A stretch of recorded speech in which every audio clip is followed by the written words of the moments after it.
যারাই অপরাধ করে, নির্বাচনী অপরাধ করেছে, নির্বাচনকে বিতর্কিত করেছে, নির্বাচনে কারচুপির আশ্রয় দিয়েছে কিংবা কারচুপিকে আশ্রয় প্রশ্রয় দিয়েছে, তাদের অবশ্যই বিচার আসা উচিত। কারণ অন্যায় করে যদি পার পেয়ে যায়, অন্যায় উৎসাহিত হয়।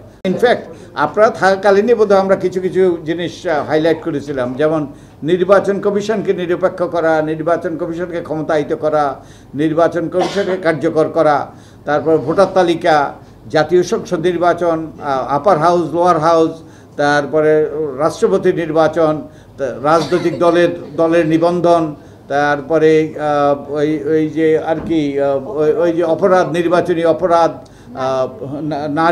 নারীর প্রতিনিধিত্ব, এরকম আচরণবিধি, তারপরে গণমাধ্যমের জন্য আচরণবিধি, নির্বাচন পর্যবেক্ষণ, এইরকম সব বিষয়ই যেগুলো নির্বাচনের সাথে প্রাসঙ্গিক, নির্বাচনকে সুষ্ঠু নিরপেক্ষ করার ব্যাপারে ভূমিকা রাখতে পারে, এই সবগুলোই হলো আমাদের এখতিয়ারের অন্তর্ভুক্ত। এই নিয়েই আমরা আলোচনা করি, মতামত শুনি, এবং এই বিষয় নিয়ে আমরা সুপারিশ করব।